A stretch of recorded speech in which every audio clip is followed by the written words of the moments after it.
Obrigada, Sr. Presidente.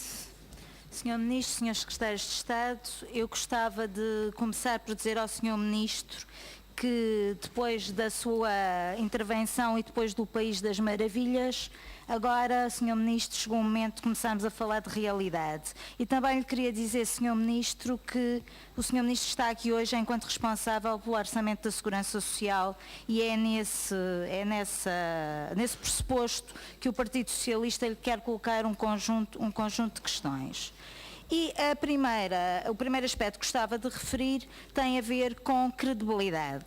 Um dos aspectos mais questionados em torno do Orçamento de Estado para 2015 é a sua credibilidade e, designadamente, no que diz respeito ao cenário macroeconómico e à previsão de receitas. E nós consideramos, Sr. Ministro, que no Orçamento da Segurança Social para 2015 há exatamente um problema de credibilidade na previsão das receitas. Os senhores estimam um crescimento das contribuições para a Segurança Social de 4,1%, ou seja, mais 571 milhões de euros do que em 2014. Esse aumento seria, e é na prática maior, uma vez que com a extinção da SES em 2015, os cerca de 214 milhões de euros foram retidos enquanto contribuições em 2014 deixam de o ser. Considerando o impacto da extinção da SES, o aumento de contribuições para a Segurança Social subjacente a 2015 face a 2014 corresponde não a 4,1%, mas praticamente a 6%. São 5,8%. Não são mais 571 milhões de euros, Sr. Ministro, são mais 785 milhões de euros. Mas, face a isto, prevêem que o emprego aumenta apenas 1% e estas contribuições vêm exatamente do trabalho. Portanto, nós queríamos perguntar-lhe com que fundamentos ou pressupostos os senhores sustentam uma previsão de crescimento das contribuições para a Segurança Social de 4,1%, que nas nossas contas são quase 6%, com apenas 1% o aumento do emprego previsto. Esta era a primeira questão que lhe queria colocar. Depois, Sr. Ministro, gostava de lhe falar de uma questão que lhe é muito cara, mas que nos levanta sérias dúvidas e cada vez mais dúvidas, que tem a ver com o aumento das pensões de valor mais baixo. Sr. Ministro, desde 2011 o Governo reduziu drasticamente a proteção social destinada aos idosos e, contrariamente ao seu discurso, não protegeu os idosos mais pobres. O Governo optou por reduzir a proteção aos idosos mais desfavorecidos, quando em 2013 o valor de referência do CSI passou de 5.022 euros anuais para 4.909 euros anuais, menos 113 euros de um ano para o outro.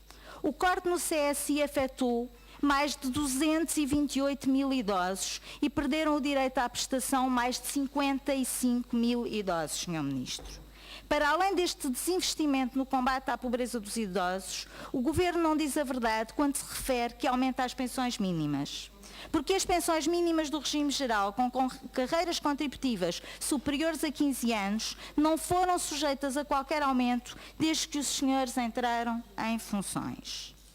Também quero referir-lhe o seguinte: na página 180 do relatório, os senhores referem que o aumento das pensões mínimas sociais e rurais, repetindo a política dos últimos 3 anos, favorece o aumento real dos rendimentos de mais de 1 milhão de portugueses. E eu gostava de lembrar aqui o Sr. Ministro que nos últimos 3 anos este aumento das pensões mais baixas só foi possível porque estava previsto no memorando inicial, assinado em maio de 2011, que previa este aumento das pensões, porque se não estivesse no memorando inicial, o senhor não o podia ter feito. E quanto aos aumentos generalizados das pensões mais baixas, que não são necessariamente os idosos mais pobres, porque aos idosos mais pobres responde o CSI e responde com valores significativos, os senhores apelidam este aumento das pensões como aumento real.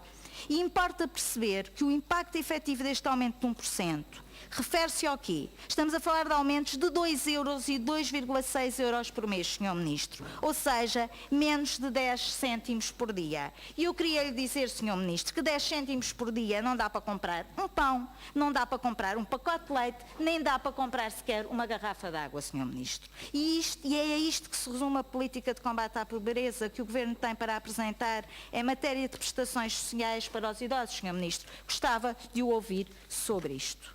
Queria também falar-lhe da questão dos cortes, do corte de 100 milhões de euros que estão previstos nas prestações sociais. Os senhores cortam em 2015 cerca de 30 milhões de euros com as prestações do RSI mais abono de família mais CSI. Neste ano, ainda, comparativamente a 2012, o corte nestas três prestações é de 194 milhões de euros, Sr. Ministro, ou seja, 15%.